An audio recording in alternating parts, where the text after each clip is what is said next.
Hello, my name is Randy Sheets. I am happily married to Lisa Sheets, and we have 3 beautiful kids. Our oldest just turned 3, and we have a little one that is 1.5, and then we just had a new baby about a month and a half ago. So our hands are plenty full. Me and my wife lead a missional community in our neighborhood, and we have roughly around 15 people, mostly young families. And we have been about that particular missional community for just about a year now. I recently took over a role overseeing the coaching of our missional communities. We have about 33 missional communities, and I have about 7 other coaches helping me do that. A coach, at minimum, will oversee at least a coaching cluster. I personally oversee 3 coaching clusters, and there has been tons I've learned this past year. One of the biggest things I've learned is that coaching is really facilitating. It's really important that every MC leader knows that they, after the end of the coaching cluster, they walk away and own whatever is talked about. And I think in order to coach and really use that as a time to facilitate and help MC leaders learn and own next steps that they're going to take in leading their missional community better, is first understanding that they have the Holy Spirit, and God has put them in that role for a particular time and to lead them in a particular way. And really, you want to draw that out, and you don't want to quench that. The tendency you can have as a coach, especially someone who's just a few steps ahead of some of the MC leaders, and you learned a lot of mistakes, you have some decent amount of wisdom and experience, is you always want to impart that. And sometimes you can do that too much, and you can do it too quickly, and you quiet whatever the Spirit really wants to come out of this, MC leader, and ideas they might have, or perspectives they might have. One, from actually being on the ground, and they're the ones that are actually leading the missional community, feeling the weight of it very different than you. Well, there's a lot that you want to draw out. Really, what is happening with that missional community? So you got to give space, you got to give questions, you got to give times really just to facilitate the drawing out of that and help them capture what are those things that the Spirit wants to lead them to take action moving towards. Being a church that is a church of missional communities, things are very decentralized. You got communities, you got people spread out all throughout the city, experiencing different things, different struggles, different hardships, but also having great success and opportunities as well. And you just don't know everything all at once. It's hard to really get real time with news, with every missional community, moment by moment. There's so much that can happen even in a day. So how do you get on the ground awareness? How do you know what's happening real time so you can best support, resource, and help your people move that missional ball forward? Because the main thing with coaching is really moving that missional ball forward. But an important thing to do, I think, during coaching cluster to kind of get a little bit more awareness of what's going on the ground is don't just be too quick to jump to trying to figure out the next steps to help them move forward in leading their missional community, but also make sure you create a little space to just get awareness, get some feedback. Like, what are some big evidences of grace that have happened recently in their group? And what are some big struggles that they're experiencing right now?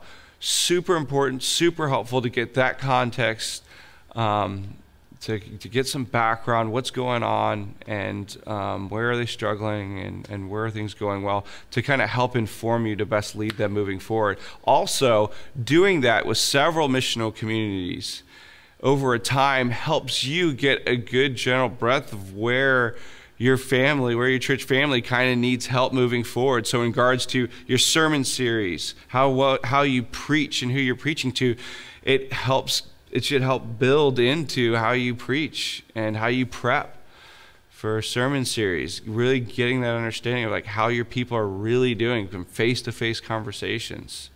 Also training, what you decide to train on in the quarter or in the course of the year.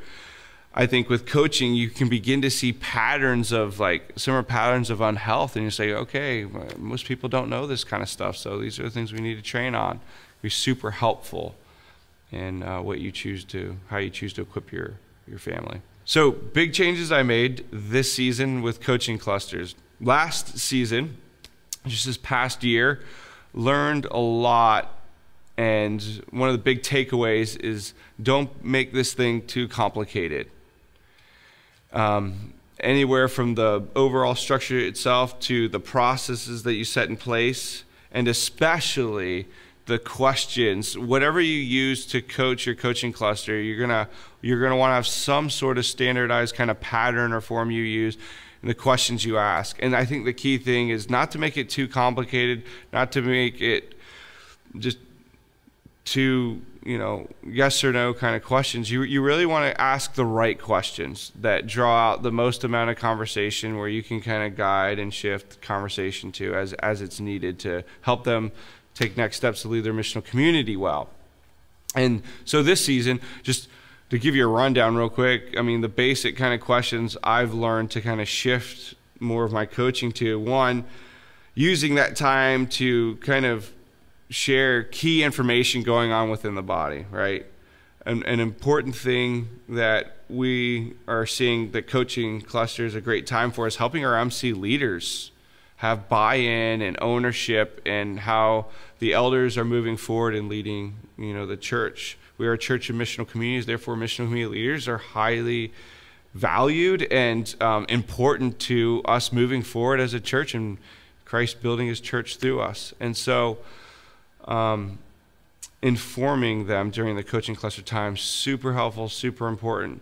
But then after that, having a time of prayer and then merely sharing evidences of grace, hearing them, hey man, what are some of the victories that God's been helping you with? Which, side note, super important, because some of the MC leaders only think about the bad stuff. And there's almost always something amazing that the Spirit's doing that we tend to downplay because we make too much of failures. And you want to highlight that, and you want to encourage that, and you want to speak, hey, look what the Spirit's doing. MC leaders need that. So it's a little bit of time of sharing evidences of grace is important. And then I think a key question after that I've been asking in my coaching format that I've been doing is, what's one big goal you want to go after in the next 2 to 3 months? However you think the Spirit's leading you. And now that simple question always tends to bring out struggles that are really going on in the missional community that's hindering them from moving forward and leading their missional community. And it allows you to kind of draw out those and kind of facilitate the conversation to where it needs to go by just asking that simple question. And then really following up with that after you address some of the hindrances or struggles that might be getting in the way of like their big hope for their big goal. Sometimes their goal will change, or sometimes it won't. You just got to help them figure out how to navigate through the struggles.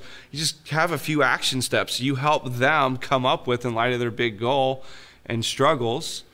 And what I've been doing is jotting that down and making sure there's a place where they can go back to and see and be reminded, hey, this is what we talked about. So super simple.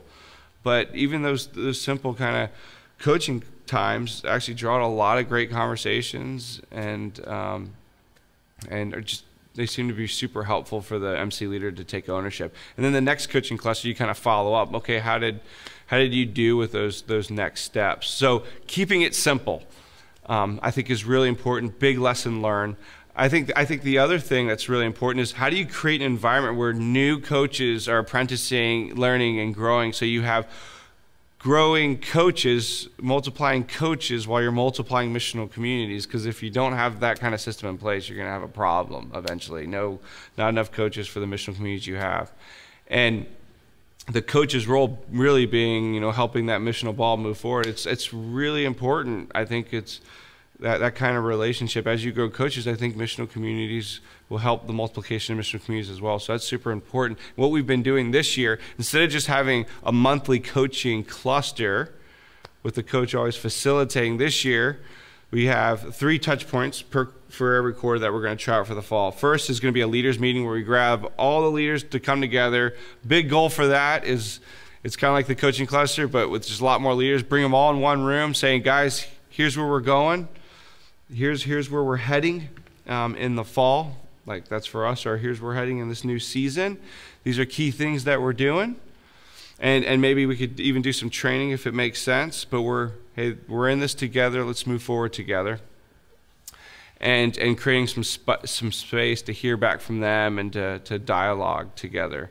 And then the next 2 months in the quarter are going to be coaching clusters, but the first one will be the coach facilitating as usual, and the second month of the coaching cluster, which is the third month of the quarter, we will have an appointed apprentice coach leader actually facilitate the coaching cluster. And then that'll be a time where the coach sits in, but is more of an observer than a facilitator, and will only step in as needed and make sure afterwards they actually give feedback that will help the development of the apprentice coach. And the hope is, as seasons move along, that person will take on the role of coaching the missional community.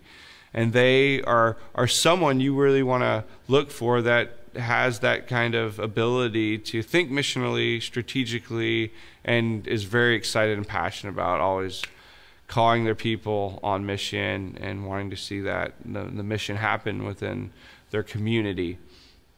And so, just to reiterate, I think just keeping it simple and creating a structure where new leaders can be developed and raised is, I think, 2 big lessons learned this past year.